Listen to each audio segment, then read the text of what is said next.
আমাৰ মানে পিতৃবিলাকৰ মই কথা কৈছোঁ, বিশেষকৈ সকলো পিতৃ নহয়। আমাৰ পিতৃবিলাকে আমাৰ সন্তান সন্ততিবিলাকক দায়বদ্ধতা দিব নোখোজে। তেওঁলোকৰ দৃষ্টিত এইটোৱে হ'ল, সি পাৰিব জানো? নিজৰ দায়বদ্ধতাটো তেওঁলোকে কি নকৰে, এৰি দিবলৈ নোখোজে। ইয়াৰ মূল কাৰণটো হ'ল কি? মমতা, মোহ। সৰুৱে আছে, নাজানে, ক'ত পাৰিব। যাৰ বিনিময়ত সকলো দায়িত্ব নিজে মূৰ পাতি লৈ লৈ লৈ লৈ ঈশ্বৰ কৰ্ম কৰিবলৈ তেওঁৰ জীৱনত আহৰি নাই, নামঘৰলৈ আহিবলৈও তেওঁৰ জীৱনত আহৰি নাই, সমাজৰ কৰ্মত লাগিবলৈ তেওঁৰ সময় নাই। বহুত মানুহে কয় যে এইকেইটা দিন আৰু ৰওক প্ৰভুসকল, মোৰ ৰিটায়াৰ্ডটো লৈ ল'বলৈ দিয়ক, আৰু মাত্ৰ কেইমাহমান আছে, তাৰপিছত মই এনেকৈ নামঘৰৰ কামত লাগিম, আপোনালোকে দেখিব। এতিয়া ৰিটায়াৰ্ডৰ আগে আগে মানুহজনটো আহিছিলেই নামঘৰলৈ, এতিয়া ৰিটায়াৰ্ডৰ পিছত আপুনি তাকো নেদেখে কেতিয়াবা। কিছুমান মানুহ এইটো অৱস্থা হয়। কিহৰ কাৰণে? যে তেওঁ দায়বদ্ধতাটো আকৌ বঢ়াই লয়। চৰকাৰে তেওঁক কৈছে যে আপোনাৰ আহৰি ল'বৰ সময়, কিন্তু তেওঁ নলয়, কাৰণ তেওঁৰ ল'ৰা ছোৱালীক তেওঁ অযোগ্য বুলি ভাবি আছে। কিন্তু তেওঁ কাইলৈ পৰহিলৈ যেতিয়া ইহলীলাক সম্বৰণ কৰি গুচি যাব, তেওঁৰ ল'ৰা ছোৱালীয়ে কিন্তু সম্পূৰ্ণ দায়িত্ব গ্ৰহণ কৰিব। সেইকাৰণে হে প্ৰভুসকল, মানুহে ইয়াত কৈছে সেইকাৰণে যে মই এই কথাটো দঢ়াই আছো যে তোমাৰ চৰণ সেৱা কৰিছো কাৰণে মোৰ এই মায়াৰ প্ৰভাৱৰ পৰা মই নিজক মুক্ত কৰিব পাৰিম। এই চিন্তাটো মোৰ মনত দৃঢ়তাৰে আছিলে ভগৱান। ইয়াত সেইকাৰণে কৈছে, ৰাম জ্ঞানী গণে দুখে ইন্দ্ৰিয় কদমি, কাম ক্ৰোধ মোহ জিনি, যিটো ব্ৰহ্মপদ পাৱৈ প্ৰভু পুনু, তাহাৰো আছে বিঘিনি। জ্ঞানীগণে ইন্দ্ৰিয়ক দমন কৰি অত্যন্ত কঠোৰ সাধনাৰে ঈশ্বৰ সাধনা কৰিবলৈ যায়। ব্ৰহ্মপদ প্ৰাপ্তি হয়, তাৰপিছতো তেওঁলোকৰ বিঘিনি আহে। কিহৰ কাৰণে? যে তেওঁলোকে যেতিয়ালৈকে ভক্তি জীৱনত প্ৰাপ্তি নহয়, মুক্তি প্ৰাপ্তি হ'ব পাৰে। বাপসকল, যে জন্ম মানেই বন্ধন নহয় আৰু মৃত্যু মানেই মুক্তি নহয়। কিন্তু গোস্বামী তুলসীদাসে তেওঁৰ ৰামচৰিত মানসত লিখিছে, ঈশ্বৰ অংশ জীৱ অবিনাশী, অমল চেতন। অৰ্থাৎ তেওঁ ক'ব খুজিছে এইটোৱেই যে আমিবিলাকে ভাবো যে আমি জন্ম হলো মানে বন্ধনত পৰি গলো, কিন্তু পৃথিৱীত এনেকুৱা সত্তা আছে যি জন্মৰ পিছতো পৃথিৱীত বন্ধনত থকা নাই। তাৰ একমাত্ৰ উদাহৰণ হ'ল মহামুনি শুকদেৱ। শুকদেৱৰ জন্ম সময়খিনিত ভগৱানে মায়াক নিষ্ক্ৰিয় কৰি ৰাখিছিল পৃথিৱীত। সেইকাৰণে শুকদেৱৰ শৰীৰত কিঞ্চিত মানুহ মায়াৰ প্ৰভাৱ নাছিলে। অৰ্থাৎ মায়াময় জগতত জন্মগ্ৰহণ কৰাৰ পিছতো শুকদেৱ সম্পূৰ্ণ মায়াবিহীন জীৱন যাপন কৰিছিল, মায়ামুক্ত জীৱন যাপন কৰিছিল।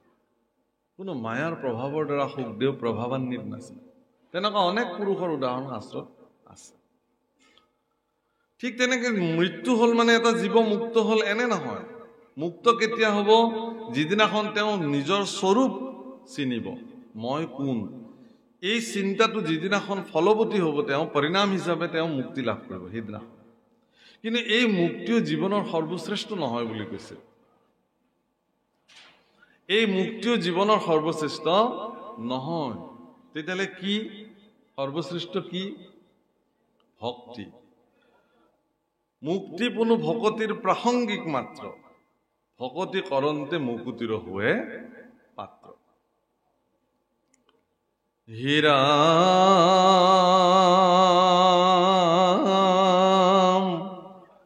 আমি মহামূঢ় গৃহবাসী সুখে, সংগলয়া ভকতৰ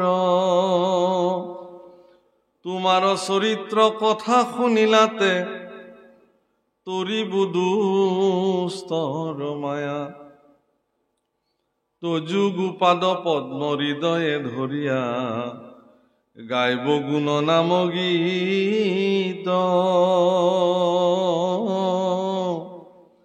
এতেকে মুকুতি অপ্ৰয়াসে পাইব হেনে খেয়াছিল চিত্ত।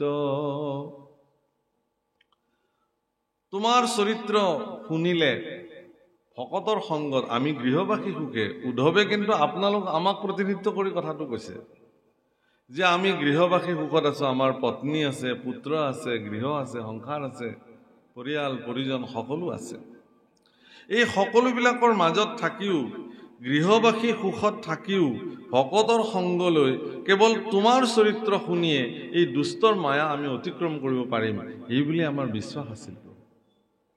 এই বিশ্বাসটো সকলোৰে থকাটো প্ৰয়োজন, দৰকাৰ। হে ৰাম তজু পাদ পদ্ম হৃদয়ে ধৰিয়া গাইব গুণ নাম গীত এতেকে মুকুতি অপ্ৰয়াসে পাইব হেনে খেয়াছিল চিত্ত। চৰণ ছত্ৰৰ ছায়া সেৱ যিটো সিটো এৰাইতো তাপ হেন পাও এৰি খনেকো নিজিব সংগে নিও কবাপ। বাপসকল ভেকুলীবিলাক দেখিছে নহয় আপোনালোকে? এই ভেকুলীবিলাকক এটা পাত্ৰত, পানীৰ পাত্ৰত থৈ তলৰ পৰা যদি জুই দিয়া হয়, পানীটো লাহে লাহে লাহে লাহে গৰম হ'বলৈ ধৰিব। ইচ্ছা কৰিলে ভেকুলীটোৱে তাৰ পৰা একে জাপে ওলাই যাব পাৰে, এই শক্তিটো তেওঁৰ থাকে। কিন্তু ভেকুলীটোৰ শৰীৰত এটা বিশেষ শক্তি আছে, তেওঁ পানীটো যিমান গৰম হ'লেও তেওঁৰ শৰীৰে তাক সহন কৰিব পৰাকে তেওঁ শৰীৰটোক প্ৰস্তুত কৰিব পাৰে। গতিকে যেতিয়া কুহুমীয়া গৰম হয়, তেতিয়া কুহুমীয়া গৰম পানীত থাকিবলৈ তাৰ শৰীৰটোক যি ধৰণে প্ৰস্তুত কৰিবলৈ কৰি লয়, তাৰ কাৰণে তেওঁৰ কিন্তু শক্তি, শৰীৰৰ শক্তিটো ক্ষীণ হৈ গৈ থাকে। পানীটো যেতিয়া বেছি গৰম হৈ গ'ল আৰু শৰীৰটোক তেনেকৈ তেওঁ প্ৰস্তুত কৰি তুলিলে। এটা সময়ত পানীটো যেতিয়া উতলিব ধৰে, তেতিয়া আৰু তাৰ সেই শক্তিটো সেই সীমাৰ পৰা বাহিৰলৈ গুচি যায়। তেতিয়া আৰু সি নিজৰ শৰীৰটোক উতলা পানীৰ লগত ৰাখিব পৰাকৈ সামৰ্থ্যৱান কৰি তুলিব নোৱাৰে। আৰু আটাইতকৈ মন কৰিবলগীয়া বিষয় এইটোৱেই যে ইতিমধ্যে তেওঁৰ সঞ্চিত সকলো শক্তি এৰি দিলে কাৰণে পানীৰ পৰা এতিয়া জঁপিয়াই পাৰ হ'বৰ কাৰণেও তেওঁৰ যিখিনি শক্তি আছিল, ভেকুলীটোৱে সেই শক্তিখিনি হেৰাই পেলায়। এইটো ভেকুলীৰ গতি নহয়, এইটো আপোনাৰ মোৰ গতি। সংসাৰৰ তাপ, ত্ৰিগুণাত্মক যি গুণৰ আমাৰ তাপত আমিবিলাক তাপিত হৈ আছো, সেই তাপবিলাক আমি মানে সহিব পৰাকে সামৰ্থ্য আমাৰ যিখিনিলৈকে থাকে সেইখিনিলৈকে আমি সহি থাকো। ল'ৰা এটা যেতিয়া যৌৱন প্ৰাপ্ত হৈ গ'ল, চাকৰি বাকৰি পালে, বাপেক মাকৰ মনত মানে শান্তি নাই, কেনেকে এজনী ছোৱালী গোটাই দিব লাগে আৰু ল'ৰাটোক বিয়াখন পাতি দিব লাগে। প্ৰভুসকল, সংসাৰৰ জুইবিলাকৰ ভিতৰত ধন হইলা এককুৰা, পুত্ৰ হইলা দুই, ভাৰ্যা হইলা তিনি কুৰা সংসাৰৰ জুই। এই জুই, সংসাৰৰ তাপিত জুইৰ ভিতৰত এইবিলাককো ধৰা হৈছে। ধন, জুই মানুহৰ কাৰণে তাপ সৃষ্টি কৰিব পৰা, পুত্ৰ কন্যা এইবিলাক তাপ সৃষ্টি কৰিব পৰা জুই, আৰু ভাৰ্যাও একুৰা জুই।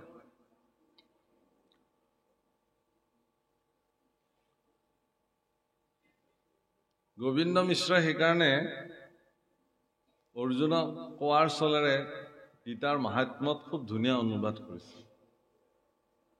কি বুলি কৈছে? যে বানৰক যেন নৰ্তকে নচাৱে, স্বামীক নচাৱে ভাৰ্যা। হে অৰ্জুন, বান্দৰবিলাকক যেনেকে নচুৱাই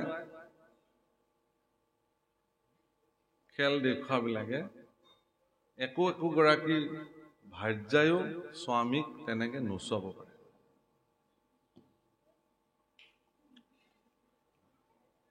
এই জুইবিলাকৰ তাপত পুৰুষজনে বা ব্যক্তিজনে তেওঁ সহিব পৰাকে তেওঁৰ যিমান সহনশীল শক্তি আছিল এৰি দিওঁতে সহি থাকি এটা সময়ত সেইবোৰৰ পৰা তেওঁ কি হৈ যায়, সহনশীল শক্তিটো তেওঁৰ নাইকিয়া হৈ যায় আৰু তাৰ পৰা ওলাই আহিব পৰা ক্ষমতাও নাই। এইটোতো জাগতিক জগতৰ নিয়ম। সেইকাৰণে মহাপুৰুষ শংকৰদেৱ গুৰুজনে ভাগৱতৰ পদে লিখিলে যে পুত্ৰ ভাৰ্যা ধন জন সাম্যকে মেঘৰ ছায়া তাতেক নাতেক মায়া। কিয় কৈছে যে নালাগে নহয় আপুনি সেইকাৰণে আপুনি সংসাৰ নকৰাকে থাকিব নেকি? সেইকাৰণে আপুনি ল'ৰা ছোৱালী যি জন্ম দিছে তাক পালন পোষণ নকৰাকে থাকিব নেকি? যিখিনি ধন উপাৰ্জন কৰিছে সেইখিনি আপুনি পেলাই দিব নেকি? নোৱাৰে। মানে কৈছে এইকাৰণে এই কথাখিনি আপোনাক সচেষ্ট কৰিছে যাতে এইখিনিৰ পৰা উৎপাদিত হোৱা তাপত আপুনি নিজৰ সঞ্চিত শক্তিক যাতে আপুনি তাত বিলীন নকৰে। যিমানখিনিলৈকে আপুনি সহিব পাৰে সিমানখিনিৰ ভিতৰতে আপোনাৰ শক্তিখিনি খৰচ কৰক। অৰ্থাৎ আমি ধন উপাৰ্জন কৰিবৰ কাৰণে যি ধৰণে 24 ঘণ্টা তন মন আমি বিলাকে খৰচ কৰিব পাৰোঁ, ঈশ্বৰ সাধনাৰ কাৰণে আমি নকৰোঁ। পুত্ৰ কন্যাক সামৰ্থ্যৱান কৰি তুলিবৰ কাৰণে যিমানখিনি অহোপুৰুষাৰ্থ আমাৰ জীৱনত আমি কৰোঁ, ঈশ্বৰ সাধনাৰ কাৰণে নাম সাধনাৰ কাৰণে সিমানখিনি অহোপুৰুষাৰ্থ আমাৰ জীৱনত আমি নকৰোঁ।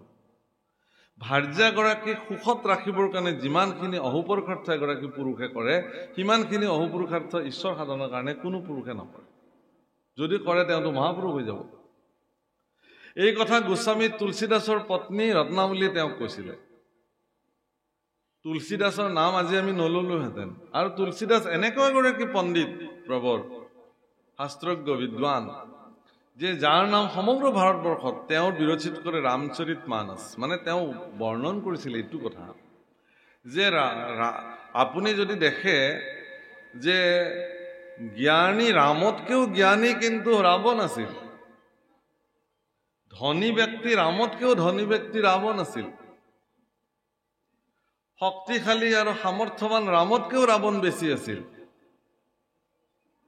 কিন্তু তাৰ পিছতো ৰামৰ হাতত কিন্তু ৰাৱণ নিহত হৈছিল। ইয়াৰ কাৰণটো কি? যে ইমানবিলাক শক্তি ধন জন সামৰ্থ্যৰ দ্বাৰা সামৰ্থ্যৱান হোৱাৰ পিছতো ৰাৱণে কিন্তু কামনা আৰু অহংকাৰৰ পৰিণতিত নিজৰ তিল স্খলনক তেওঁ ৰোধ কৰিব পৰা নাছিল। শক্তিবন্ত পুৰুষসকলে কেতিয়াও নিজৰ শক্তি আৰু সামৰ্থ্যৰ ওপৰত কেতিয়াও হেৰি নকৰে, মানে তাক স্খলন নকৰে। ৰামচন্দ্ৰইটো ইচ্ছা কৰিলে একেপাত সৰুতে ৰাৱণক নিধন কৰিব পাৰিলেহেঁতেন, নাই কৰা। ৰাৱণক তিলকে ভাবিবৰ কাৰণে সময় দিছে। তেওঁক দুৰ্গতিৰ কথা কোৱা হৈছিলে যে দুৰ্গতি কি তুমি চোৱা। সেই বাপসকল সকলো শক্তি আৰু সামৰ্থ্যৰে সামৰ্থ্যৱান হোৱাৰ পিছতো যদি ঐশ্বৰিক শক্তি আধ্যাত্মিক শক্তিৰে এজন ব্যক্তি সামৰ্থ্যৱান নহয়, তেতিয়াহ'লে তেওঁৰ জীৱনত প্ৰাপ্ত হোৱা সেই সামৰ্থ্যৰে তেওঁ কেতিয়াও সফল মনুষ্য জীৱন যাপন কৰিব নোৱাৰে।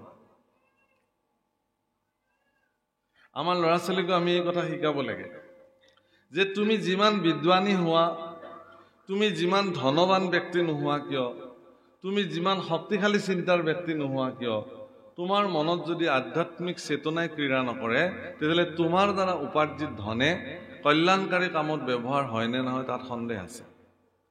তোমাৰ শৰীৰত অৰ্জিত শক্তিয়ে ভাল কামত ব্যৱহাৰ হ'বনে নাই তাৰ কাৰণে আপোনালোকে এইকেইটা দিনতে খুব এটা ডাঙৰ বাতৰি এটা মানে হেৰি হৈ আছে ছ'চিয়েল মিডিয়াত, যে এজন IIT মুম্বাইৰ পৰা এৰস্পেচ ইঞ্জিনিয়াৰিং কৰা এজন ব্যক্তিয়ে কুম্ভ মেলাত তেওঁ আহিছে। তেওঁ কিন্তু আচলতে তেওঁ হাৰিয়ানাৰ আছিল ল'ৰা, কিন্তু তেওঁ সেই সময়ত মুম্বাই IITৰ এৰস্পেচ ইঞ্জিনিয়াৰিঙৰ তেওঁ ফাৰ্ষ্ট ক্লাছ ইঞ্জিনিয়াৰ, কিন্তু তেওঁ আজি ঈশ্বৰ সাধনাত নিজক বিলীন কৰিছে। ওছামা বিন লাডেনো এগৰাকী ইঞ্জিনিয়াৰ আছিল, তেওঁৰ সাধনাখিনি ক'ত লগাইছিল সেয়াও আপোনালোকে জানে। গতিকে কোনোবা এজন ইঞ্জিনিয়াৰ হ'ল বুলি, ডাঙৰ শিক্ষিত হ'ল বুলি তেওঁৰ সাধনাখিনি ক'ত ব্যৱহাৰ কৰিব সেইটো ডাঙৰ কথা। অবনিশি চাৰি বেদ বিচাৰি বে কত কৰো হৰি নাম। মহাপুৰুষ শ্ৰীমন্ত শংকৰদেৱ গুৰুজনাই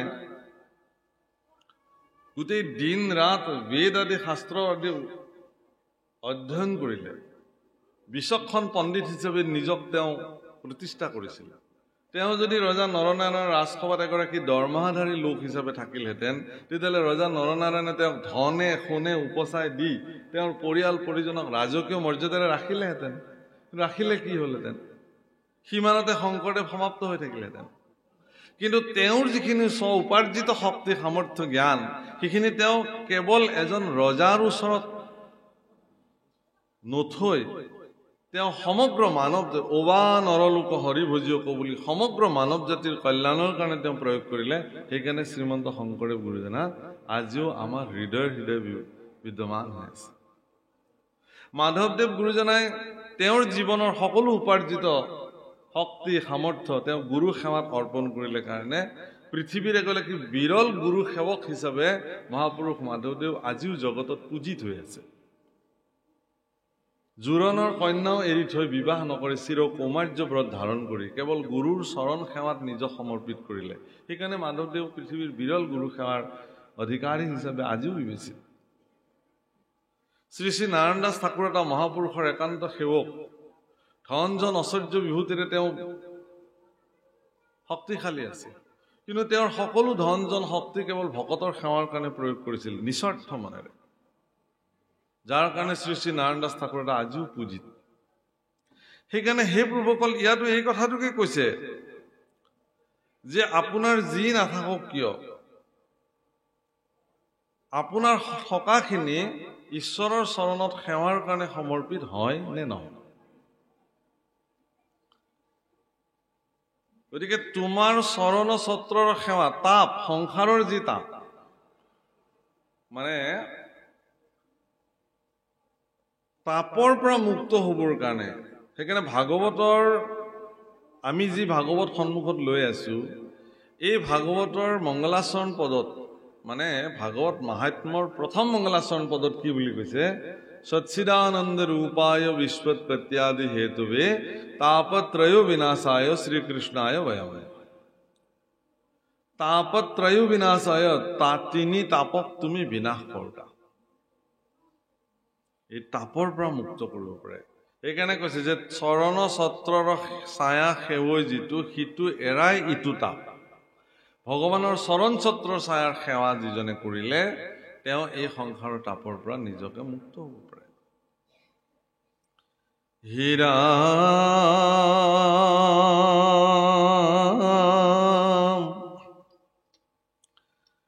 সবে পৰিহৰি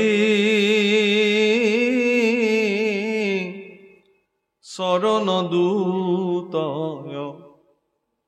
তোমাৰ কৰিলো সাৰ। তুমি এৰিলাতে ঐ বন্ধু মাধৱ দিনতে দেখো আন্ধাৰ। হে প্ৰাণনাথ নকৰায় অনাথ দান্তে ধৰু খেৰ তুলি। তোমাৰ বিয়োগে অগণি এখানে দেখা মাৰে মোক পুলি।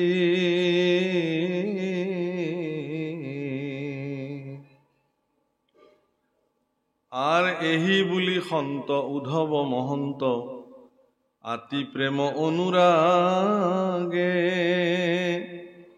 অনেক কাতৰ কৰিয়া কান্দন্ত পৰিয়া কৃষ্ণৰ আগে। এহি বুলি সন্ত উদ্ধৱ মহন্ত, উদ্ধৱক মহন্ত বুলি কৈছে, সন্ত বুলি কৈছে। সন্তটো আপোনালোক প্ৰভুসকল, সন্ত আপোনাক হ'ব।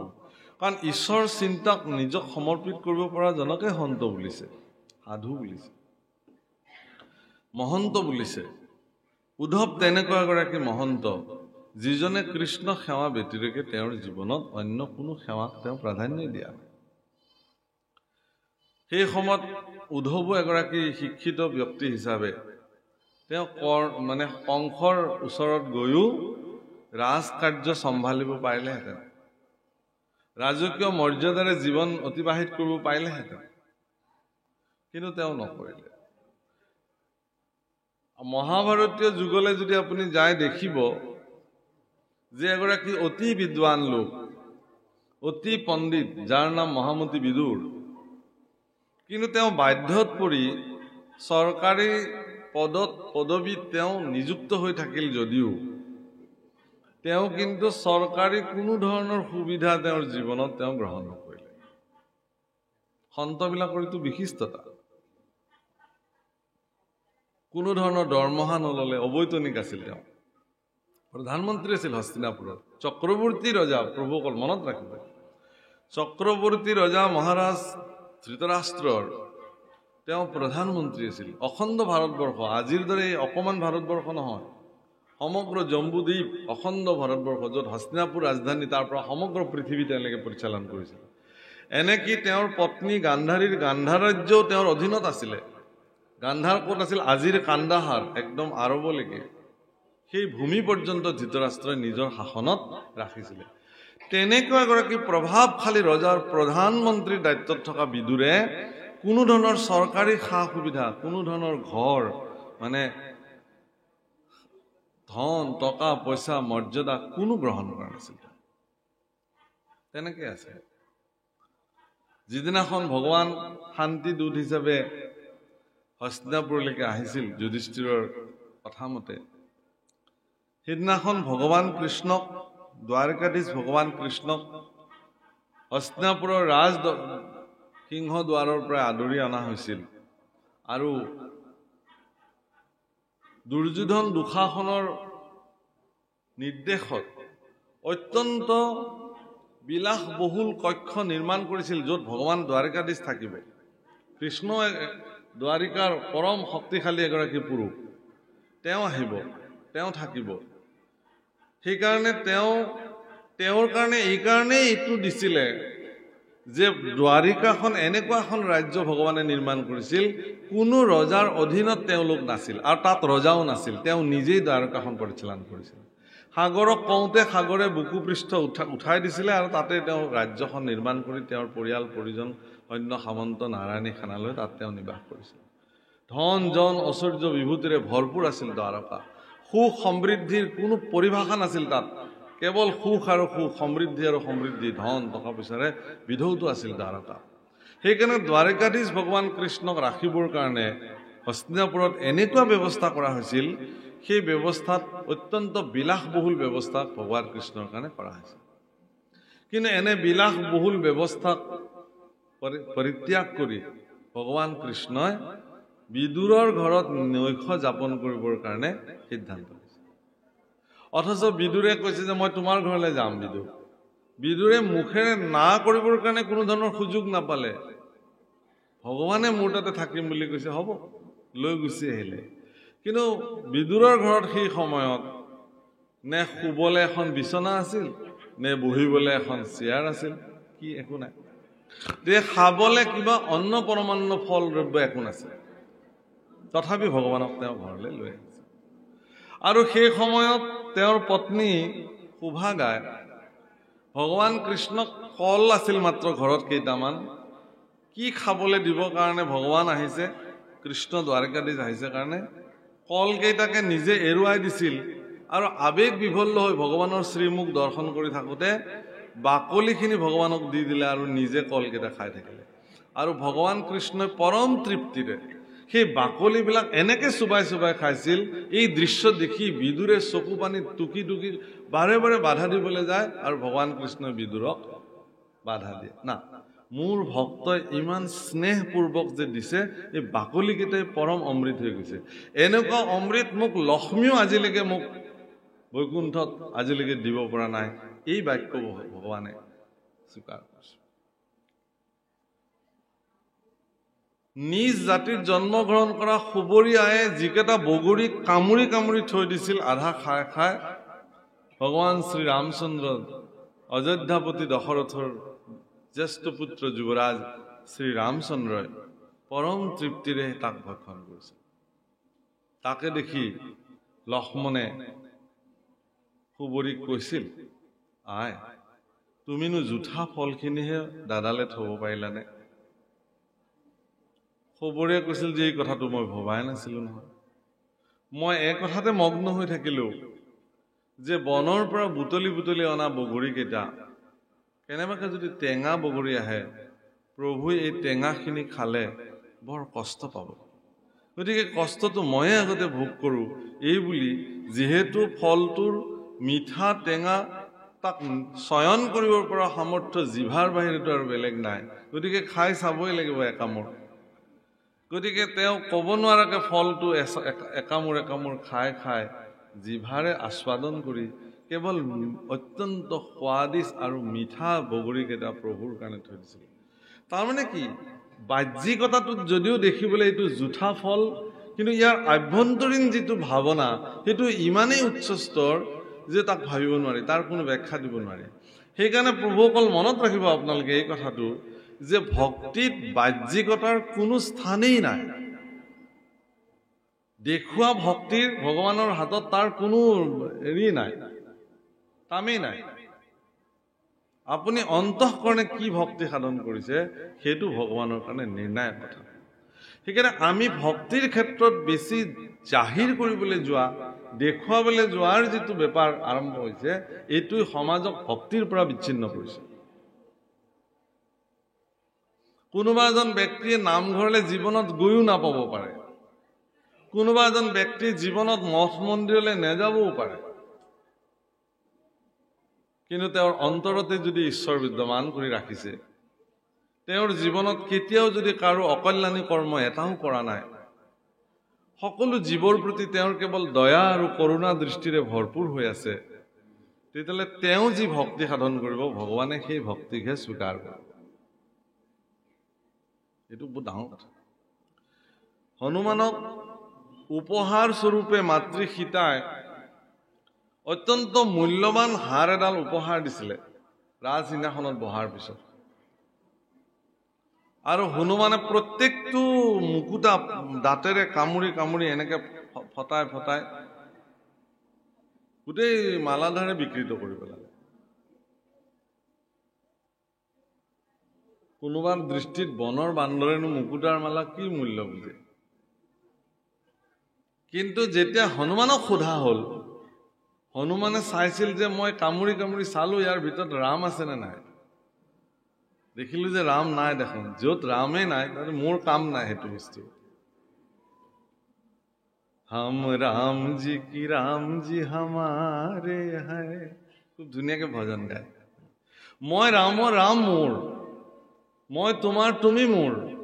ভগৱানে ভাগৱততে খুব ধুনীয়াকে উল্লেখ কৰিছিলে, সিও ভৈলা মোৰ ময়ো ভৈলো তাৰ। ভগৱানৰ বাণী দেই প্ৰভু, যে একান্ত চিত্তে সম্পূৰ্ণ শুদ্ধ হৃদয়েৰে সমৰ্পিত মনোবৃত্তিৰে কল্যাণকাৰী চিন্তাৰে আপুনি যদি নিজকে ভগৱানৰ ওচৰত সমৰ্পিত কৰিব পাৰিছে, তেতিয়াহ'লে আপোনাৰ ভক্তিক ভগৱানে স্বীকাৰ কৰিব। অন্যথা আপোনাৰ কুন্তী দেৱীয়ে সদায় ৰাতিপুৱা এপাহ পুষ্প লৈ পেলাই ভগৱানৰ মন্দিৰলৈ যায়।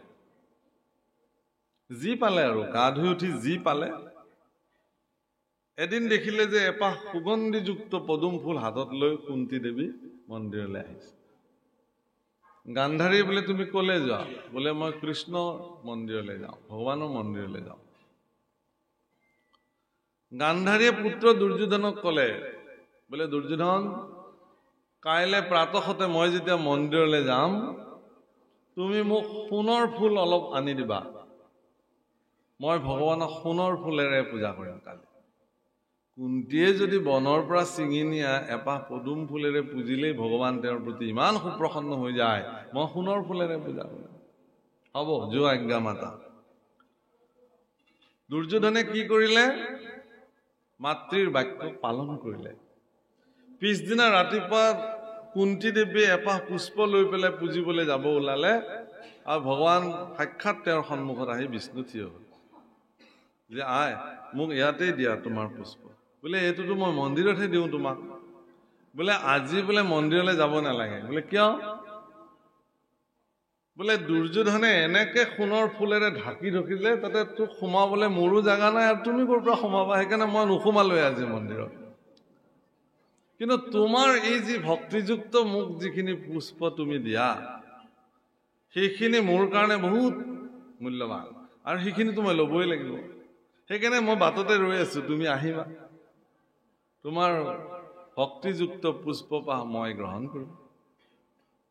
সোণৰ ফুলেৰে একদম গুৰুআসনৰ পৰা হেৰিলৈকে যেতিয়া ঢাকি ৰাখিছে যে ভগৱানেই সোমাব নোৱাৰে, তাত আৰু ভক্ত। তাৰমানে ইয়াৰ অৰ্থটো এইটোৱেই যে আপুনি কি দ্ৰব্যৰে ভগৱানক সন্তুষ্টি কৰিব, সেই দ্ৰব্যসমূহৰ লগত আপোনাৰ যদি মানসিকতাৰ যদি কিবা সম্পৰ্ক আছে, ভক্তি শ্ৰদ্ধা। সেইকাৰণে মানে দ্ৰৌপদী যিদিনাখন দেখিলে যে দুৰ্বাসাৰ অভিশাপত আজি সমগ্ৰ পঞ্চপাণ্ডৱ বিনাশ হৈ যাব, অদুশেষত তেওঁ ভগৱানক স্তুতি কৰিলে, হে প্ৰভু আজি তোমাৰ বেটিৰেকে, কাৰণ মোৰ অক্ষয় পাত্ৰ আজি মই খাই ধুই থৈ দিছো। যেতিয়ালৈকে দ্ৰৌপদীয়ে অক্ষয় পাত্ৰ নোধুৱে নপখালে, তেতিয়ালৈকে সেই অক্ষয় পাত্ৰৰ পৰা যিমানে ইচ্ছা সিমানেকে তেওঁ দিব পাৰে। কিন্তু আজি এনেকুৱাহে ঘটনা ঘটিলে যে সেই অক্ষয় পাত্ৰ আজি তেওঁ ধুই পখালি ৰাখিলে। আৰু দুৰ্যোধন আৰু দুঃশাসনে দুৰ্বাসাক এনেকুৱা এটা সময়ত পঞ্চপাণ্ডৱৰ ওচৰলৈকে প্ৰেৰণ কৰিলে যে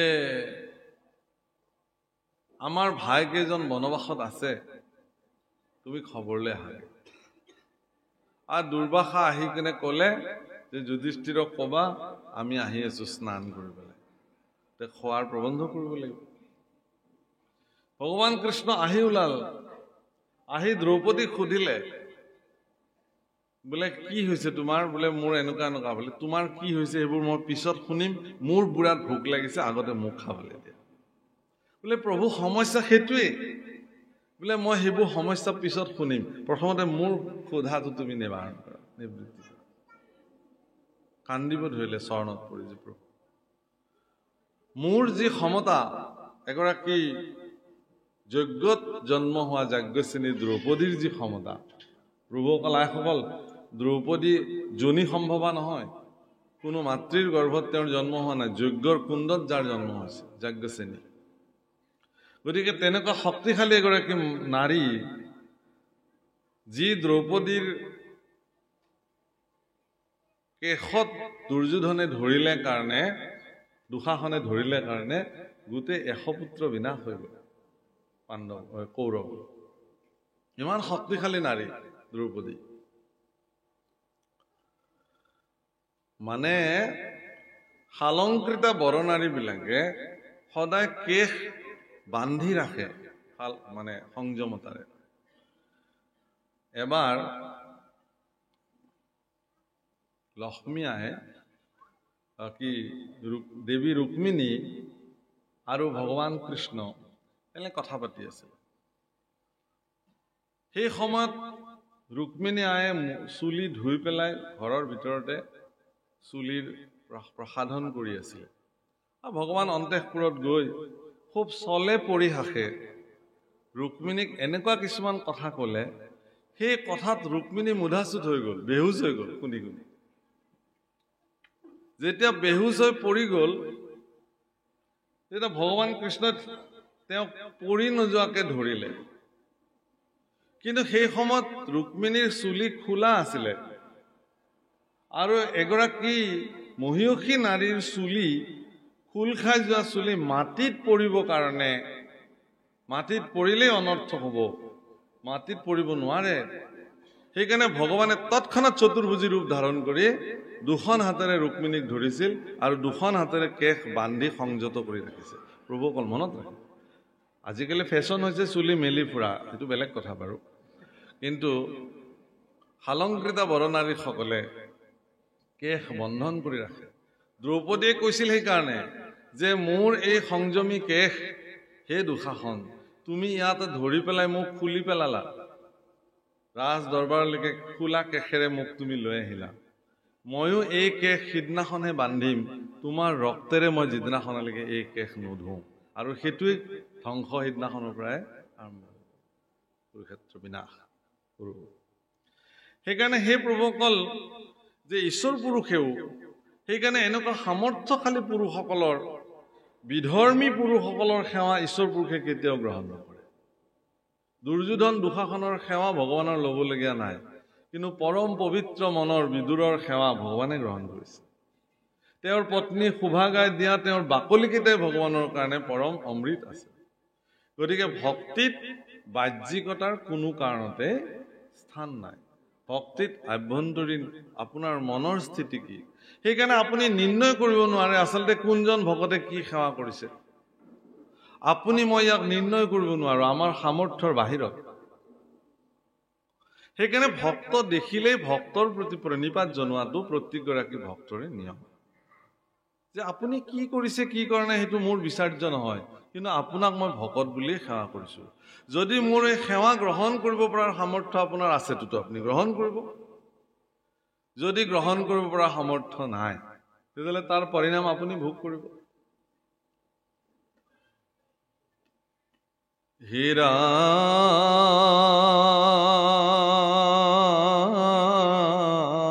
ৰাম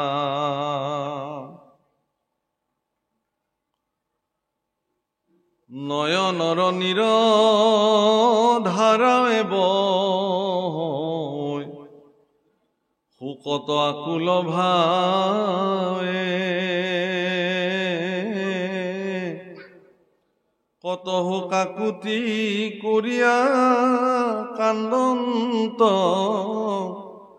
ধৰিয়া কৃষ্ণৰ পাৱে আৰ ইহেন অৰুণত চৰণ দুখানি তেজি জীৱ কোন সতে মাধৱ বান্ধৱ নৱধা সমূলি নিয়োগ মোক লগতে। একেটাই মাত্ৰ প্ৰাৰ্থনা যে মোক তুমি লগত লৈ যোৱা, মোক তুমি লগত লৈ যোৱা। ৰাম এহি বুলি পাৱে পুৰিয়া কান্দন্ত ঐ অনেক কাৰুণ্য ভাৱে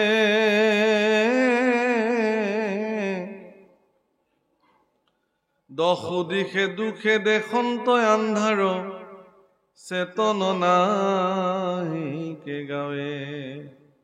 অস্থিৰ হৈ গ'ল উদ্ধৱ, ব্যাকুল হৈ গ'ল, ধৈৰ্যহীন হৈ যাবলৈ যেন পৰিস্থিতি। কি হ'ব এতিয়া যদি মোক লগত লৈ নাযায় ভগৱানে? তেওঁ যদি অকলে গুচি যায় তেতিয়াহ'লে মোৰ অৱস্থা কি হ'ব? মই কাক লৈ জীয়াই থাকিম? আজিৰ পৰা মই কাৰ কৰ্ম সাধন কৰিম? হে ৰাম ভকতৰ দুখ দেখি ভগৱন্ত ভৈলন্ত নেত্ৰ সজল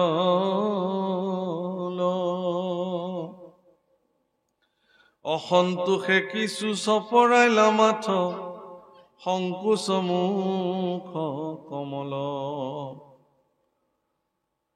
শুনা নৰলোক মহন্তৰ শোক দেখা দুখ কেন মতে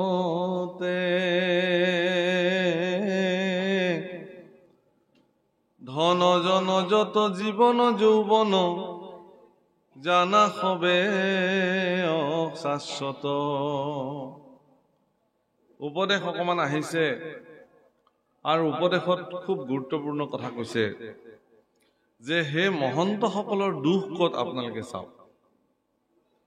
ধন জন জীৱন যৌৱন এইবিলাক অশাশ্বত, এইবিলাক মিছা। অশাশ্বত শব্দৰ অৰ্থটো হ'ল কি? মিছা। ধন আজি আছে কাইলৈ নাই, যৌৱন আজি আছে কাইলৈ নাই, জীৱনটো জলৰ ৰেখা, আজি আছে কাইলৈ নাই।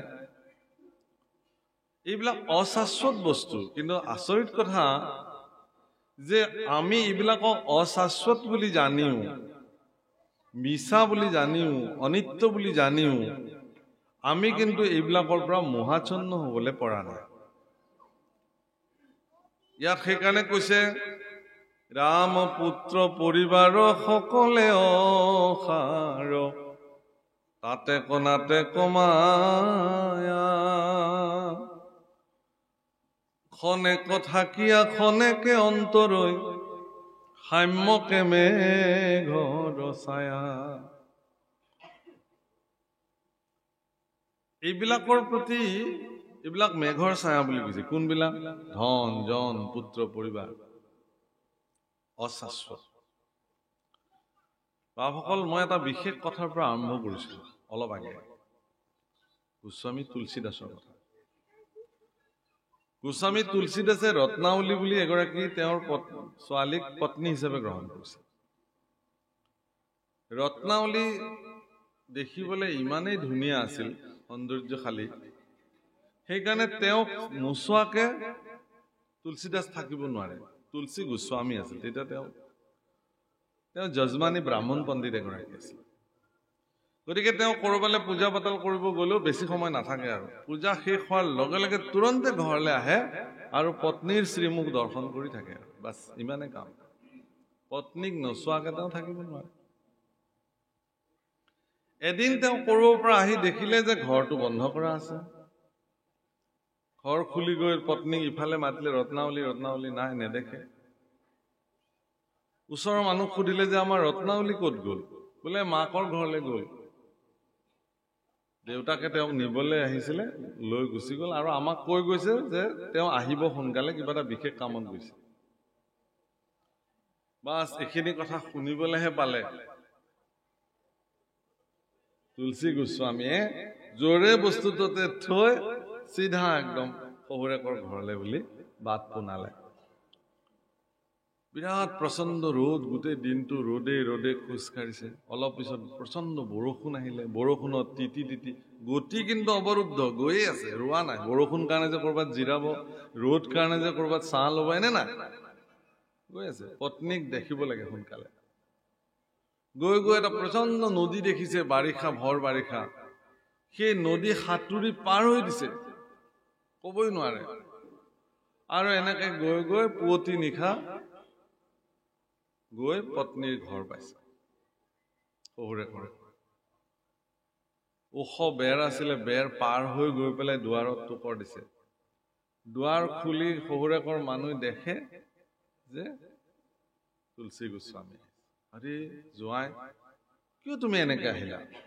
কৈছে ৰত্নাৱলীক নেদেখি মই থাকিব নোৱাৰিলো আৰু মই তেনেকে গুচি আহিলো।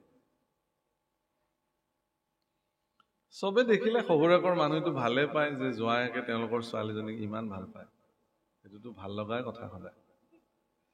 কিন্তু ৰত্নাৱলী এটা ডাঙৰ কথা কৈ দিলে যে এনেকুৱা অনুৰাগ, এনেকুৱা প্ৰেম আপোনাৰ যদি ৰামৰ প্ৰতি হলহেঁতেন, এনেকুৱা দুৰ্বাৰ গতিৰে যদি আপুনি প্ৰভু প্ৰাপ্তিৰ কাৰণে যদি জীৱনত কৰ্ম কৰিলেহেঁতেন, তেতিয়াহ'লে আপুনিতো প্ৰভুক পায়ে গ'লহেঁতেন সাক্ষাৎ, সেইবুলি ক'লে। আৰু এই কথা শুনাৰ পিছত তুলসী গোস্বামী দৃঢ় মন হৈ গ'ল। তুমি সঁচা কথা ক'লা হে ৰত্নাৱলী। মই যদি তোমাৰ কাৰণে ইমান অনুৰাগী নহয় বোলে, ঈশ্বৰৰ প্ৰতি অনুৰাগী হলোহেঁতেন, ঈশ্বৰক পাবৰ কাৰণে যদি ৰ'দ বৰষুণ কাটি কৰি যদি তেওঁক পাবৰ কাৰণে কৰ্ম কৰিলোহেঁতেন, মই আজিয়ে এই মুহূৰ্ততে সংকল্প ললো। ব্ৰাহ্মণ আছিলে, হাতত জল ললে, এনেকে সংকল্প লৈ পানী এৰি দিলে যে এই মুহূৰ্তত মই সকলো পৰিত্যাগ কৰিলো আৰু প্ৰভু প্ৰাপ্তিৰ সাধনাত আজিৰ পৰাই খোজ ললো। এই বুলি পিছুৱাই 2 খোজ পিছুৱাই আহি অৰণ্যলৈ গতি কৰিলে। আৰু সেই গোস্বামী তুলসীদাসে যেতিয়া ৰামৰ কথা কৈছিলে, সেই ৰামৰ কথা শুনিবৰ কাৰণে সাক্ষাৎ প্ৰভু ৰাম আৰু লক্ষ্মণ দুটি শিশু বালক হিচাপে সন্মুখত বহি থাকিছে তেওঁৰ চৰিত্ৰ শুনিবৰ কাৰণে। হনুমান সাক্ষাৎ মূৰ্তিমান হৈ ছদ্মবেশেৰে তাত ৰামৰ কথা শুনিবৰ কাৰণে বিদ্যমান হৈ থাকিছে। আৰু ৰাম আৰু লক্ষ্মণ শিশু অৱস্থাত আহি পেলাই তেওঁৰ কথা শুনি থাকে। আৰু সদু শেষত গোস্বামী তুলসীদাসৰ হাতেৰে এটি চন্দনৰ তিলক লবৰ কাৰণে তেওঁলোক ৰৈ থাকিছে। এদিন খুব কান্দিছে, খুব কান্দিছে, তেওঁ কান্দিছে। আৰু শিশুৰূপী ৰাম আৰু লক্ষ্মণে গৈ গোস্বামী তুলসীদাসক কৈছে যে হে মহাৰাজ, হে ঋষিবৰ, আমাক এটি তিলক দিয়া, চন্দনৰ তিলক। হ'ব আৰু তোমালোকে কাৰোবাৰ পৰা লোৱা, আৰু মোক আৰু আমনি নকৰিবা, এইবুলি আকৌ কান্দিছে। কৈছে তোমাৰ ইমান দুখ কিহৰ কাৰণে? কৈছে যে মই ইমান সাধনা কৰিছো, মই প্ৰভুক দেখা নাই, মই কেতিয়া দেখিম প্ৰভু? এই দুখতে। তেতিয়া শিশু দুটাই তেওঁক সুধিছে যে তোমাৰ প্ৰভু ইমান কঠোৰ নে? তোমাৰ ভগৱান ইমান কঠোৰ নে? তুমি ইমান সাধনা কৰাৰ পিছতো তোমাক দেখা নিদিয়ে? কৈছে নাই নাই নাই, এইটো কথা নকবা। মোৰ প্ৰভু দয়াৰ সাগৰ, মোৰ প্ৰভু কৃপা সিন্ধু। মই হয়তো সাধনা কৰিব জনা নাই, সেইকাৰণে তেওঁ প্ৰভুৰ গাত দুখ নাই। তেনেকে নকবা, মোৰ প্ৰভু কৰোণা সিন্ধু। যি কি নহওক প্ৰভুসকল, এই যে ভাগৱতত মহাপুৰুষে এই কথা কলে যে পুত্ৰ কন্যা এইবিলাক মেঘৰ ছায়া, সেই বুলি আপোনালোকে এইবিলাকক অনাদৰ কৰিব নেকি? যে আজিতো ভাগৱতত শুনিলো, গতিকে আজিৰ পৰা আৰু সন্তানৰ খবৰ নলওঁ, যি হয় তাকে হ'ব, খালে খাব, নাখালে নাই, আমি ঈশ্বৰ সাধনা কৰোঁ। মহাপুৰুষে আপোনালোকক এইটো কথাই সোঁৱৰাইছে যে আপোনালোকৰ সতি সন্ততিক এনেধৰণে সংস্কাৰিত কৰক, আপোনাৰ স্ব উপাৰ্জিত ধন সম্পত্তিক আপুনি এনেধৰণে সংৰক্ষিত কৰক বা এনেধৰণে জগতত প্ৰয়োগ কৰক, যাতে আপুনি ভৱিষ্যতে ক'বলগীয়া নহয় যে মই এনেকুৱা সন্তান জন্ম দিলো যাৰ কাৰণে মই আজি অশান্তিত ভুগিছো। কিন্তু আপোনাৰ সন্তানৰ কৃতকাৰ্যতাই যদি জগতত কল্যাণকাৰী প্ৰভাৱ পেলায়, তেতিয়াহ'লে আপুনি নিজকে সিদিনাখন গৰ্ব অনুভৱ কৰিব যে মোক ভগৱান, তুমি যে মোক সন্তান দিছিলা, এই সন্তানৰ কাৰণে মই আজি নিজকে ধন্য মানিছো।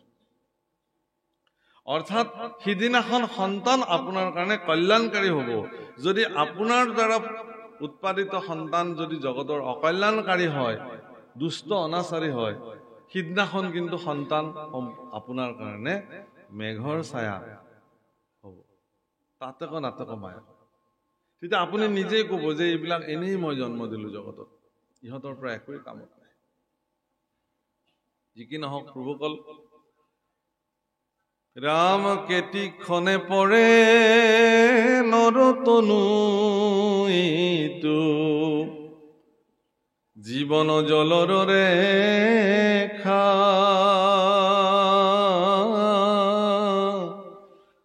সততে চিন্তিও কৃষ্ণৰ চৰণ, মৰণে ভুনে দেখা। ভগৱানৰ চৰণ চিন্তা কৰিবলৈ কৈছে। কেতিক্ষণে পৰে নৰতনু, কোনো ক'ব নোৱাৰে। বিষয়ৰ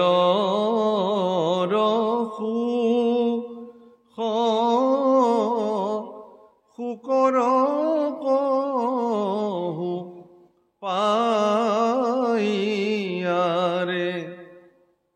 হৰি পদ সেৱা মানৱী বিনে নাই, নাম পৰম ধন, চিন্তহু মন ভাইয়াৰে, তনু চিন্তামণি বিফল যায়। এইটো তনু চিন্তামণি প্ৰভুসকল। এই শৰীৰটো, মনুষ্য শৰীৰটো বৰ সাধাৰণ নহয়। ভগৱানে নিজৰ স্বৰূপ দৰ্শন কৰিবলৈ হেনো মানুহক জন্ম দিছে, মানুহ নামৰ শৰীৰটো নিৰ্মাণ কৰিছে। তেওঁ নিজক চাবৰ কাৰণে যে মই এনেকুৱা, নিজৰ স্বৰূপ দৰ্শন কৰিবৰ কাৰণে মানুহৰ সৃষ্টি। গতিকে মানুহৰ দ্বাৰা কৃত কৰ্ম ঐশ্বৰিক হ'ব লাগে। মানুহে অনিশ্বৰযুক্ত কৰ্ম কেতিয়াও মানুহৰ দ্বাৰা সাধন হ'ব নালাগে। যাক মানুহে নৰাধম বুলি ক'ব, পশুতুল্য বুলি তুলনা কৰিব যাতে নোৱাৰে, কাৰণ আপুনি মানুহটো। গতিকে আপোনাৰ পৰা যি চিন্তা প্ৰসূত হ'ব, আপোনাৰ দ্বাৰা যি কৰ্ম সম্পাদিত হ'ব, সেই কৰ্ম ঐশ্বৰিক কৰ্ম হ'ব লাগে। কাৰণ ঈশ্বৰৰ স্বৰূপ আপোনাৰ তাতে ঢালি বাকি দিছেতো, সেইকাৰণে আপোনালোকক অমৃত সন্তান বোলা হৈছে। শৃণ্বন্তু বিশ্ব মনুষ্যম অমৃতস্য পুত্ৰাঃ। মানুহ অমৃতৰ সন্তান। গতিকে অমৃত সন্তান মানুহৰ দ্বাৰা যি কৰ্ম সম্পাদিত হয়, সেই কৰ্ম সৰ্বদা কল্যাণকাৰী হ'ব লাগে। আৰু সঁচাকে পৃথিৱীৰ যিমান জীৱ জগতত যিমান বস্তু আছে, সকলোৰে কল্যাণ কৰিব পৰা সামৰ্থ্য বুদ্ধিমত্তা মানুহৰ তাতে থাকে। সেইকাৰণে সততে চিন্ত্য কৃষ্ণৰ চৰণ, এই নৰতনু কেতিয়া শেষ হয় কোনেও ক'ব নোৱাৰে। জীৱন দুদিনীয়া। আমিতো গোৱালপৰীয়া মানুহ, আমাৰ গোৱালপৰীয়া ভাষাত আমাৰ লোকসংগীতত খুব ধুনীয়াকে কৈছে, টাকা পয়সা ভিতার বাড়ি জীবন গেলে সব রইবে হে পরি, সঙ্গের সাথী কেউ তোর হবে না, এই ভব নদী কেমনে হইবে পাহাড়, ওই একবার হরি বলো মন বাহারে বার, বেলা ডুবিলে হবে রে অন্ধকার, বেলা ডুবিলে হবে রে রাত্রি, সঙ্গে নাই তোর সঙ্গের সাথী, সঙ্গের সাথী কেউ তোর হবে না, ওই একবার হরি বলো মন রসনা, মানৱ দেহেৰ গৈৰৱ কইৰ না। এটা মাটিৰ ভাণ্ডৰ যেনেকে কোনো নিৰাপত্তা নাই, থংকে পৰিলে ভাঙি চিঙি চুৰমাৰ হৈ যায়। এটা মাটিৰ কলহ যিদিনাখন ভাঙি যায়, তাক আৰু পুনৰ গঢ়িব নোৱাৰে। গঢ়িবৰ কাৰণে এটা প্ৰক্ৰিয়া আছে। সি বহুকাল বছৰ আৰু মাটিত বিলীন হৈ হৈ হৈ মাটিত জিন গৈ মাটি হৈ যাব লাগিব, তাৰ পিছতহে তাক আকৌ গঢ়িব পৰা যায়। এই মনুষ্য জীৱনটো এটা পূৰ্ণ ঘট, কিন্তু ই মাটিৰ নিৰ্মিত। ই যদি ভাঙি যায়, খণ্ডিত খণ্ড হৈ যায়, ইয়াক পুনৰ গঢ়াৰ উপায় নাই। সি 84 নৰক যোনি ভ্ৰমি ভ্ৰমি ভ্ৰমি ভ্ৰমি ভ্ৰমি ভ্ৰমি ভ্ৰমি যদি উপজীব্য হয়, তেতিয়াহ'লে পুনৰ এবাৰ আকৌ মনুষ্য জন্ম তেওঁৰ জীৱনত প্ৰাপ্তি হ'বও পাৰে, নহ'বও পাৰে। সেইকাৰণে মনুষ্য জীৱনক কি বুলি কৈছে? দুৰ্লভ মনুষ্য জন্ম, সেনথৰে নপায় বা পুনো। আকৌ ইমান সোনকালে ইয়াক পাব বুলি আপুনি আশা নকৰাই ভাল। পাইছে কাৰণে মনুষ্য জীৱনৰ সাৰ্থক কৰ্ম আপুনি আপোনাৰ জীৱনত সাধন কৰি যাবই লাগিব।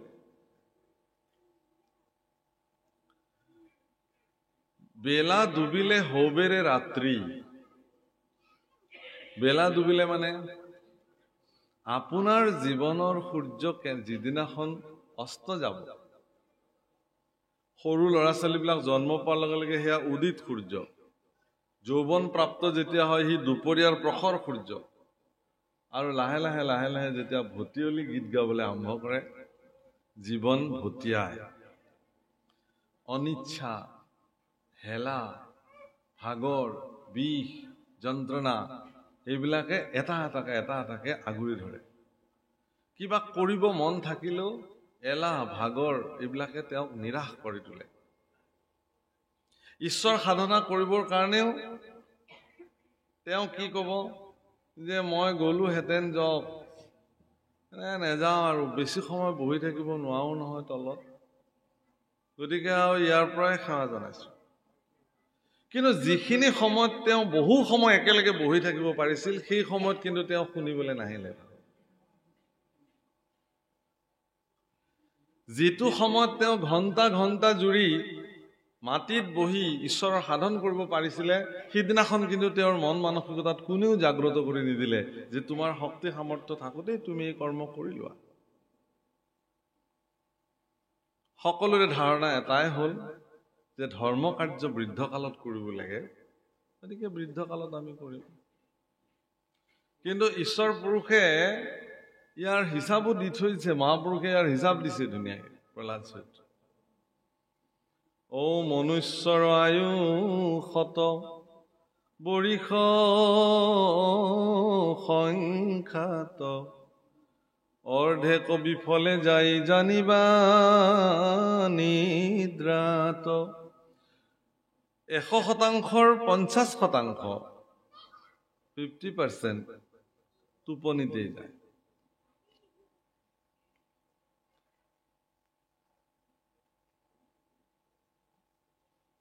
ৰাম বিংশতি বৰিষ আউৰ যাই উমলন্তে আউৰ 10 বৰিষ ধনকৈ উপাৰ্জন্তে। 20% 100% আয়ুসৰাজিৰ 20% কেৱল উমলোতেই যায়, কোনো কামত নাহিল, সেইকেইটা এনেই গ'ল। অৰ্থাৎ ক'বলৈ গ'লে এতিয়ালৈকে 70% 100%ৰ 70% হিচাপতকে বাহিৰত গুচি গ'ল, এনেই গ'ল। থাকিল কিমান?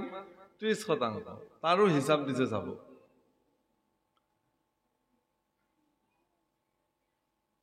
অ 80% গ'ল, আকৌ 20% আছে। বৃদ্ধ কাল যাই শেষ বৰিষ বিংশতি একো কাৰ্য সাধিবাক নথাকে শকতি। 20% বৃদ্ধকালত যায় আৰু সেই বৃদ্ধকাল সময় কোনো এটা কাম সঠিকভাৱে কৰাৰ তেওঁৰ কোনো ধৰণৰ মানসিকতা আৰু নাথাকে। ঈশ্বৰ সেৱাৰ সাধন কেতিয়া কৰিব আপুনি? ধৰিও কুমাৰৰ কালে ভাগৱত ধৰ্ম। অলপতে দেখিলো যে কোনোবা এজনে ছ'চিয়েল মিডিয়াত এটা কথা কৈছে, এই শিশুবিলাকে আজিকালি ভাগৱত পাঠ কৰিবলৈ লৈছে, ইহঁতে বেপাৰ কৰিবলৈ লৈছে।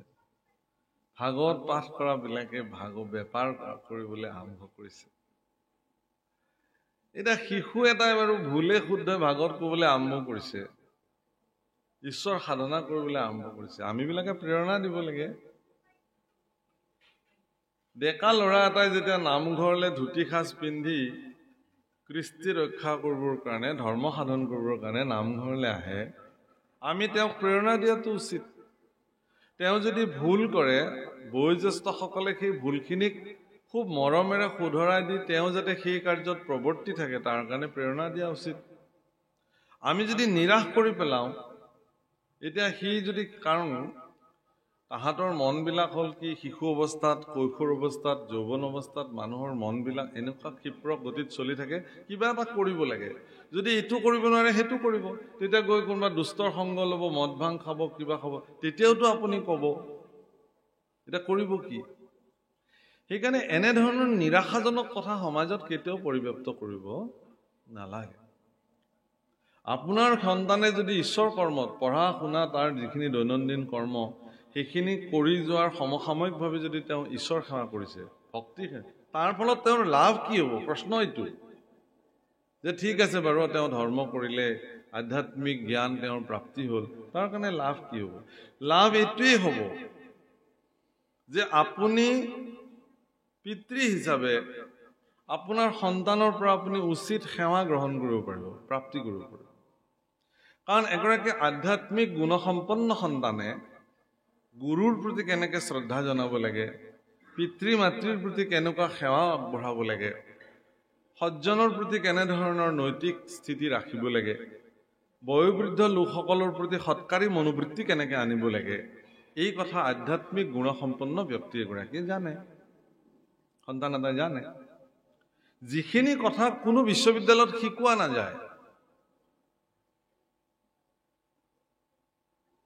কোনো বিশ্ববিদ্যালয়ত, আমাৰ উজনি অসমৰে ঘটনা, ষ্টুডেণ্টছে নিজৰ শিক্ষকক মাৰি পেলালে। এনেকুৱা মানসিকতা কেনেকৈ সৃষ্টি হ'ল? শিক্ষা গুৰু। এনেকুৱা ভয়ংকৰ পৰিস্থিতি আমি দেখিম বুলি সপোনতো ভবা নাছিলো। নিজৰ সন্তানে মাতৃক মাৰি পেলালে, এনেকুৱা ভয়ংকৰ পৰিঘটনা। এইবোৰ কিহৰ কাৰণে হৈছে? এইবোৰ যান্ত্ৰিক মানসিকতাৰ কাৰণে। যান্ত্ৰিক মানসিকতাৰ পৰিণাম কি জানে? যান্ত্ৰিক মানসিকতাৰ শ্ৰেষ্ঠ পৰিণাম হ'ল আত্মহত্যা কৰে। যিখন সমাজত আত্মহত্যাৰ পৰিমাণ বাঢ়ে, জানিব যে তাত যান্ত্ৰিক জ্ঞানৰ সংখ্যা বাঢ়িছে, আধ্যাত্মিক জ্ঞানৰ সংখ্যা কমিছে। বিবাহ বিচ্ছেদৰ দৰে ভয়ংকৰ পৰিঘটনা সমাজত যেতিয়া বৃদ্ধি পাবলৈ ধৰে, বিচ্ছেদৰ ঘটনা, পিতৃৰ পৰা পুত্ৰ বিচ্ছেদ হৈ গৈছে, পত্নীৰ পৰা পতি বিচ্ছেদিত হৈ গৈছে, বন্ধুৰ পৰা বন্ধু বিচ্ছেদিত হ'বলৈ আৰম্ভ কৰিছে, গুৰুৰ পৰা শিষ্য বিচ্ছেদিত হ'বলৈ আৰম্ভ কৰিছে। এনে বিচ্ছেদিত পৰিঘটনা যদি সমাজত হ'বলৈ আৰম্ভ কৰিছে, জানিব যে তাত ঋণাত্মকতাৰ প্ৰভাৱ বাঢ়িছে, ধনাত্মকতাৰ প্ৰভাৱ কমি আহিছে। আধ্যাত্মিক জগতে একমাত্ৰ জগত যিখন জগতে আপোনাৰ মানস পথত সকলো পৰিণামক ধনাত্মক দৃষ্টিভংগীৰে দিয়ায়।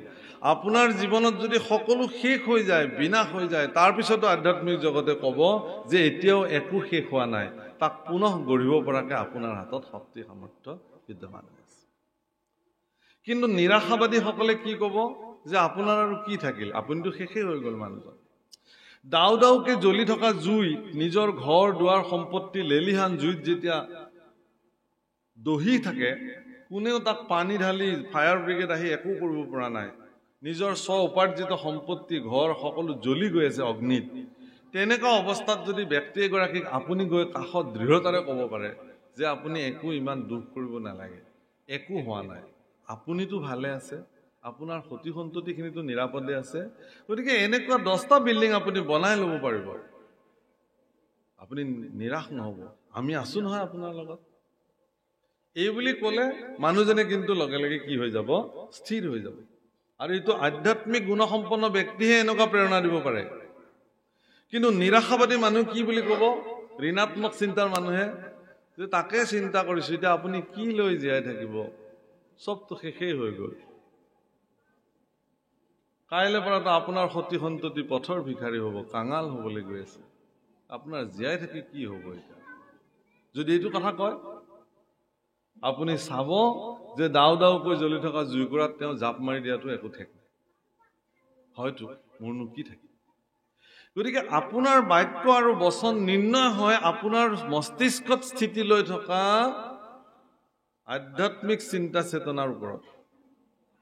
সেইকাৰণে এগৰাকী ব্যক্তিক, ধাৰ্মিক ব্যক্তিক, ঈশ্বৰৰ প্ৰতি সদ্ভাৱনা, গুৰুৰ প্ৰতি শ্ৰদ্ধা থকা ব্যক্তিৰ আটাইতকৈ শ্ৰেষ্ঠ সম্পত্তি হ'ল তেওঁ নিজেও তৰিব পাৰে, আনকো তৰাই ৰাখিব পাৰে। সেইকাৰণে ভাগৱত শাস্ত্ৰ আৰম্ভ হ'ল মৰিলোৰ পৰা আৰু শেষ হৈছে তৰিলোৰ। মহাৰাজ পৰীক্ষিতে মইতো মৰিলো, 7 দিনৰ ভিতৰত মোক তক্ষকে মাৰি পেলাব খাই। যেতিয়া পৰম ধনাত্মক চিন্তাৰ নিৰ্গুণবাদী পুৰুষ সুখদেৱ তেওঁৰ সন্মুখত বিদ্যমান হ'ল, সুখদেৱে ক'লে একো হোৱা নাই তোমাৰ, কি হৈছে, তুমিতো তৰিলা, তৰণৰ উপায় হ'ল তোমাৰ কাৰণে। আৰু সেইকাৰণে সদু শেষত ভাগৱতৰ সামৰণিত সুখদেৱৰ ওচৰত দণ্ডৱত প্ৰণিপাত কৰি পৰীক্ষিতে কৈছে যে হে গুৰুদেৱ, মই তৰিলো। তৰণৰ উপায় আধ্যাত্মিক জগতে প্ৰদান কৰিছে প্ৰভুসকল, নিৰাশাবাদী হৈ লাভ নাই। আৰু ঋণাত্মকতা জীৱনৰ পৰা বাদ দিব লাগে। সকলো কথাতে ঋণাত্মক দেখা লোকসকলৰ পৰা সংগ পৰিত্যাগ কৰিব লাগে। সি আপোনাক কেতিয়াবা বিপদত পেলাই দিব। কেতিয়াবা যদি কিবা কাম কৰিবলৈ সিদ্ধান্ত লয়,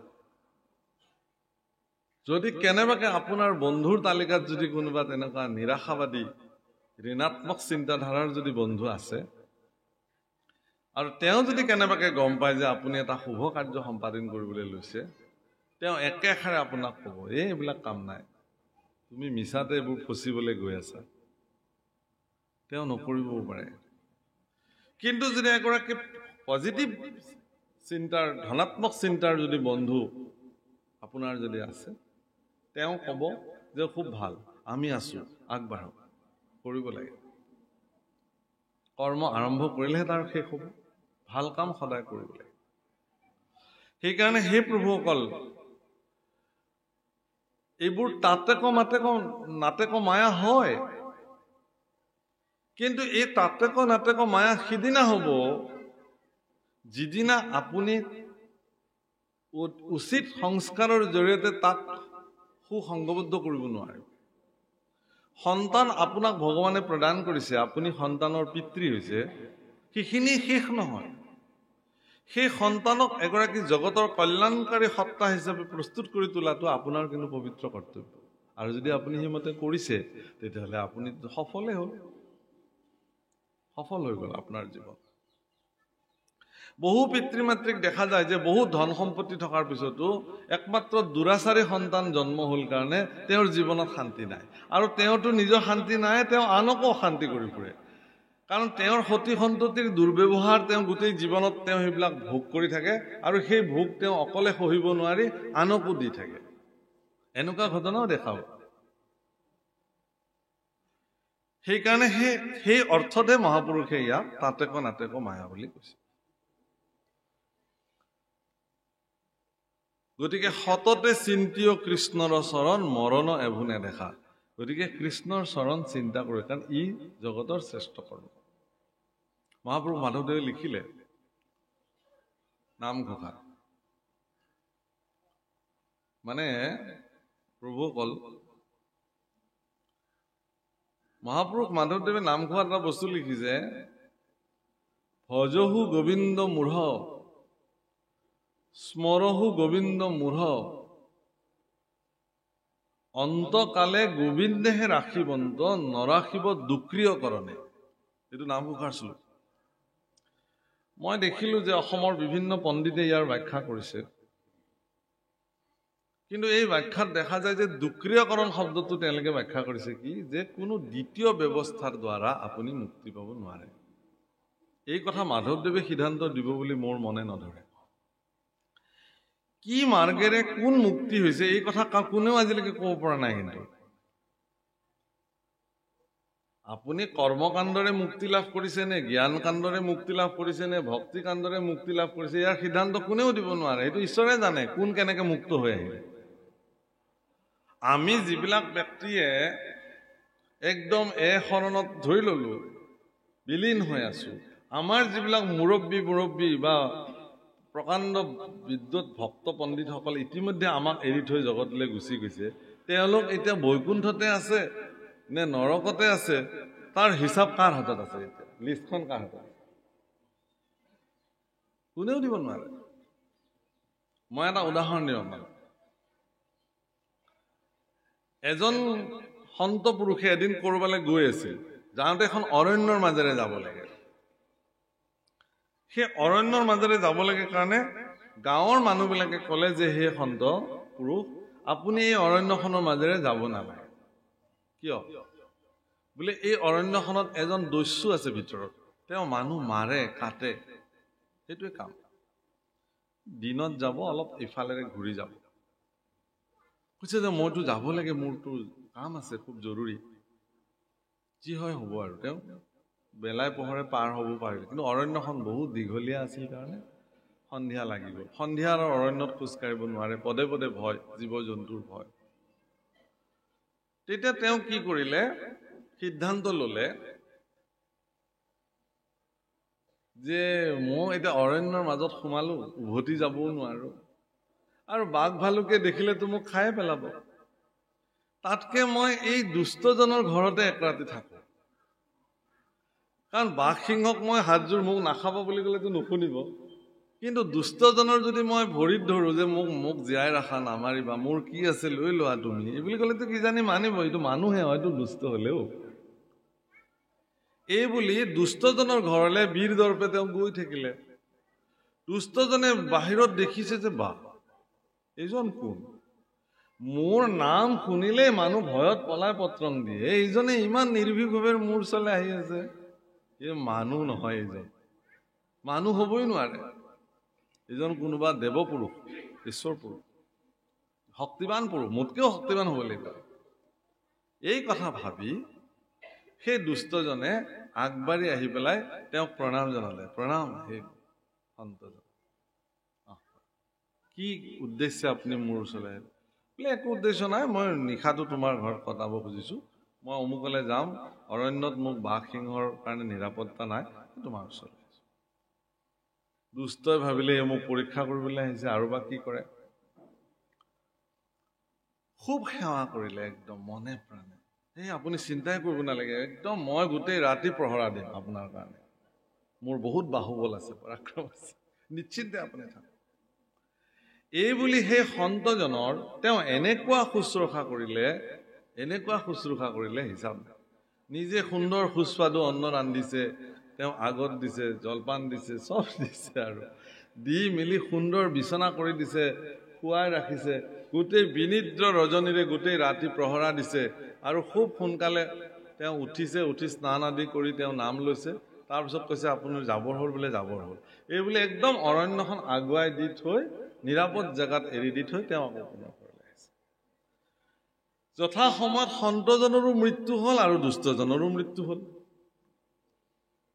স্বৰ্গত আহি যেতিয়া ধৰ্মৰাজ যমৰ সন্মুখত বিচাৰ আৰম্ভ হ'ল দুজনৰে, চিত্ৰগুপ্তই ক'লে যে এওঁৰ জীৱনত কেৱল পাপ আৰু পাপ, নৰহত্যাৰ পাপ, কিন্তু এওঁ জীৱনত এদিন সন্ত এজনৰ এনেকুৱা শুশ্ৰূষা কৰিলে, সাধু পুৰুষ এজনক এনেকুৱাকে শুশ্ৰূষা কৰিলে, যাৰ পৰিণাম স্বৰূপত তেওঁ এটা দিন স্বৰ্গ সুখ লাভ কৰিব পাৰে। এইটো বিধান। আৰু বাকী সময় তেওঁ নৰকত থাকিব। একদম ইন্দ্ৰস্থানত বহি পেলাই স্বৰ্গ সুখ প্ৰাপ্তি কৰিব, এইটো তেওঁৰ প্ৰাপ্তি। আৰু সন্তজনক ক'লে কি যে তেওঁৰ জীৱনত কেৱল পুণ্য আৰু পুণ্য, কেৱল পুণ্য কৰ্ম কৰিছে, কিন্তু এদিন তেওঁ দুষ্টৰ সংগত থাকি দুষ্টৰ হাতে এসাঁজ খায়, দুষ্ট লোকৰ উপাৰ্জিত অন্ন খোৱাৰ কাৰণে তেওঁ এদিনৰ কাৰণে নৰক ভুগিব লাগিব, বাকী স্বৰ্গত থাকিব, সুখত থাকিব। এতিয়া আপোনালোকে সিদ্ধান্ত লওক দুজনে কি কৰিব। দুষ্টজনে ক'লে যে মইতো গোটেই নৰকতে থাকিব লাগিব গোটেই জীৱন, এদিনহে স্বৰ্গ সুখ, প্ৰথমতে মই স্বৰ্গ সুখটোকে লৈ চাব খুজিছো, তাৰপিছত আৰু যি হয় হ'ব। তেওঁক এদিনৰ কাৰণে ইন্দ্ৰাদিৰ ক্ষমতা সম্পন্ন স্বৰ্গ সুখ প্ৰদান কৰা। এই যে এদিন তেওঁ ইন্দ্ৰৰ সম শক্তিবানেৰে স্বৰ্গ সুখ প্ৰাপ্তি কৰিলে, সিদিনাখনে তেওঁ কি কৰিলে, অনেক ধন সম্পত্তি দান কৰিলে, যজ্ঞ কৰিলে, পূজা কৰিলে, ভগৱানৰ সাধনা কৰিলে, সন্ত দেৱৰ্ষি মহৰ্ষি এইবিলাকক আমন্ত্ৰণ কৰি আদি তেওঁলোকক অধিক অধিক শুশ্ৰূষা কৰিলে এদিনত। কৰাৰ ফলত তেওঁৰ ইমান পুণ্য বাঢ়িলে যে এই যে তেওঁৰ নৰক ভঞ্জন কৰিব লগা আছিল সেইবিলাক চব নাইকিয়া হ'ল। আৰু সন্তজনে ক'লে কি যে মইতো গোটেই জীৱন স্বৰ্গ সুখতে অতিবাহিত কৰিব লাগিব, এই এটা দিন নৰক, গতিকে সেইটো দিন মই প্ৰথম ভোগ কৰি লওঁ, তাৰপিছত বাকী। আৰু তেওঁক প্ৰথম এটা মানে যুগ হিচাপে তেওঁক জন্ম দিলে, যুগ, তেজ পিয়া যুগ। আৰু যুগ হিচাপে আহিয়ে পৃথিৱীত তেওঁ প্ৰথম দিনাই তেওঁ ধুনীয়া মানে গাই এগৰাকীৰ অৰণ্যত ৰক্ত পান কৰিলে, সন্ত হৈও তেওঁৰ আত্মাই গৌ ৰক্ত পান কৰিলে, যাৰ কাৰণে তেওঁ ৰৌৰৱ নৰকত আৰু পতিত হ'বলগীয়া হয়। দিনক দিনে তেওঁৰ নৰকৰ সংখ্যা বাঢ়ি যাবলৈ ধৰিলে, যে তেওঁৰ স্বৰ্গ সুখ আৰু তেওঁৰ জীৱনত প্ৰাপ্তি।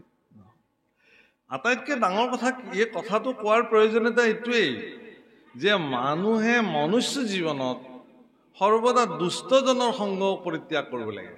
প্ৰয়োজনত তেওঁ অৰণ্যত যদি সিংহৰ হাতত যদি তেওঁৰ মৃত্যু হ'লহেঁতেন, তেতিয়াহ'লে তেওঁৰ এইটো গতি নহ'লহেঁতেন, কিন্তু একমাত্ৰ তেওঁৰ জীৱনৰ মোহৰ প্ৰতি মোহাচ্ছন্ন হৈ দুষ্টজনৰ গৃহত কটাই পেলাই দুষ্টৰ হাতে অন্ন গ্ৰহণ কৰাৰ ফলশ্ৰুতি পৰিণাম তেওঁৰ এইটো প্ৰাপ্তি। সেইকাৰণে ভগৱান কৃষ্ণই আদৰ্শ দিছে যে সোণৰ সজ্জাত সম্পূৰ্ণ ব্যয়বহুল ব্যৱস্থাৰে কৰাৰ পিছতো তেওঁ দুৰ্যোধন দুঃশাসনৰ সুখ গ্ৰহণ নকৰি বিদুৰৰ দৰে দুখিত জীৱনতো তেওঁ এটা নিশা কটাই পিছদিনা তেওঁ দ্বাৰকালে ভ্ৰমণ বা অৰ্জুনৰ ওচৰলৈ গমন কৰিছে। দুষ্টজনৰ সংগ সৰ্বদা পৰিত্যাজ্য। প্ৰভুসকল মনত ৰাখিব, সন্তৰ সংগ, সাধু সংগ জগতত সাৰ, সাধু সংগ অনুসৰা শ্ৰৱণ কীৰ্তন কৰা, পৰিহৰা পাখণ্ড আচাৰ। এই যিটো কৈছে যে গোবিন্দ ভজহু গোবিন্দ মূঢ়, স্মৰহু গোবিন্দ মূঢ়, অন্তকালে গোবিন্দেহে ৰাখিবন্ত, নৰাখিব দুক্ৰিয়কৰণে। এই দুক্ৰিয়কৰণ শব্দটোৰ অৰ্থটো হ'ল কি যে ই এটা সংস্কৃত ব্যাকৰণৰ সূত্ৰ। এজন ব্ৰাহ্মণ পণ্ডিতে, তেওঁ উদাসীন ব্ৰাহ্মণ আছিলে, ত্যাগী ব্ৰাহ্মণ আছিলে, বিবাহ বাৰু কৰা নাছিলে, কিন্তু ৮০ বছৰৰ পিছত তেওঁৰ মনলৈ এটা ধাৰণা আহিল যে মই সংসাৰখন কৰাই ভাল। এই বুলি তেওঁ বিবাহ কৰিবলৈ মন মেলিলে। 80 বছৰ বয়সৰ পিছত। সেই সময়ত এটা নিয়ম আছিল, এইটো শংকৰাচাৰ্যৰ দিনৰ ঘটনা। সেই সময়ত খুব কঠোৰ নিয়ম আছিল এইটোৱেই যে ব্ৰাহ্মণ পণ্ডিতসকলে যেতিয়া ব্ৰাহ্মণৰ কন্যা বিবাহ কৰাবৰ কাৰণে কইনা চাবলৈ ঘৰলৈ যায়, ছোৱালী চাবলৈ, তেতিয়াহ'লে ব্ৰাহ্মণৰ কন্যাবিলাকে ব্ৰাহ্মণ পুত্ৰবিলাকক ব্যাকৰণৰ সূত্ৰ সুধিছিল এখন কাপোৰৰ আঁৰৰ পৰা। আৰু সেই ব্যাকৰণৰ সূত্ৰসমূহ যথোচিতভাৱে যদি উত্তৰ দিব পাৰে তেতিয়াহে তেওঁৰ লগত তেওঁ বিবাহ হৈছিলে। সেইকাৰণে পাণিনি আদি সকলো ব্যাকৰণৰ সূত্ৰ তেওঁলোকৰ কণ্ঠস্থ আছে। ব্ৰাহ্মণ পণ্ডিতসকল গুৰুকুলত এইবোৰ শিক্ষা তেওঁলোকে গ্ৰহণ কৰিছে। কথাটো এইটোৱেই যে ব্ৰাহ্মণসকলে যিহেতু প্ৰবক্তা ৰূপে জীৱন অতিবাহিত কৰিব লাগিব, যদি তেওঁ সূত্ৰই নাজানে, সংস্কৃতে নাজানে, দেৱভাষাই যদি তেওঁ নাজানে, শাস্ত্ৰৰে যদি জ্ঞান নাই, তেওঁ কেনেকে মোক ৰাখিব পত্নী হিচাপে? সেইকাৰণে তেওঁ পুনৰ সূত্ৰসমূহ আওৰাব ধৰিলে। তাত দুক্ৰিয়কৰণ বুলি যিটো সূত্ৰ, সেইটো সূত্ৰত তেওঁ দুক্ৰিয়কৰণ শব্দটো তেওঁৰ মুখত নুফুটা হ'ল, কাৰণ তেওঁৰ দাঁত সৰি গৈছে ইতিমধ্যে, 80 বছৰ পাৰ হৈছে। সেইকাৰণে তেওঁ দুক্ৰিয়কৰণ এনেকে বাৰে বাৰে ৰতি থাকিল দুক্ৰিয়কৰণটো। হেন সময়তে শংকৰাচাৰ্য সেইফালে যায়। জগতগুৰু ভগৱান শংকৰাচাৰ্য যেতিয়া সেইফালে গুচি গ'ল, তেতিয়া তেওঁ সুধিলে যে এইজনৰ কি হৈছে? ব্ৰাহ্মণ বোলে এনেকুৱা এনেকুৱা কথা গুৰুদেৱ, বিবাহ পাতিব, সেইকাৰণে এইবিলাক মস্ত কৰি আছে। তেতিয়া শংকৰাচাৰ্য আহি তেওঁৰ আগত এটা শ্লোক মাতিছে, ভজহু গোবিন্দ মূঢ় স্মৰহু গোবিন্দ মূঢ় ভজহু গোবিন্দ মূঢ় মতে অন্তকালে গোবিন্দ। তেওঁ কোৱাৰ প্ৰয়োজনীয়তা এইটো আছিল যে তোমাক অন্তকালে গোবিন্দহে ৰক্ষা কৰিব, তোমাক দুক্ৰিয়কৰণে ৰক্ষা নকৰে।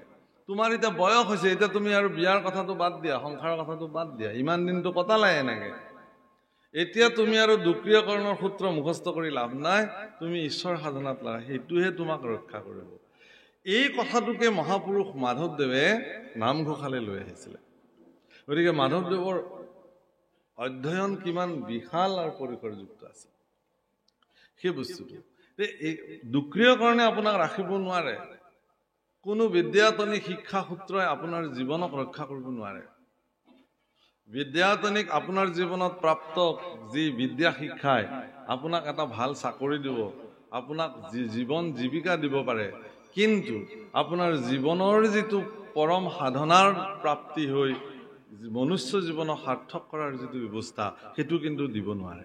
সেইটো আধ্যাত্মিক বিশ্ববিদ্যালয়হে দিব। আধ্যাত্মিক বিশ্ববিদ্যালয় বেলেগ নহয়, স্বয়ং ভাগৱত। কাৰণ এই ভাগৱতক উদ্ধৱৰ আগত উদ্ধৱে সুধিছিল ভগৱান কৃষ্ণ, কাৰণ আজি আৰু আমি সেই পৰ্যায়লৈ যাবই নোৱাৰিম, আমি সামৰিব লাগিব। তেওঁ কৈছে যে হে প্ৰভু, তুমি থাকোঁতেই এই জগতত ইমান আহুকা, তুমি এতিয়া বৈকুণ্ঠ প্ৰয়াণ কৰিবলৈ লৈছা, ইয়াৰ পিছত পৃথিৱীক কোনে ৰক্ষা কৰিব মানুহ? তেতিয়া প্ৰবিষ্টায়ম ভাগৱতম অৰ্ণৱে, ভাগৱতৰ সাগৰত ভগৱান প্ৰবিষ্ট হৈছিলে, সোমাইছিলে।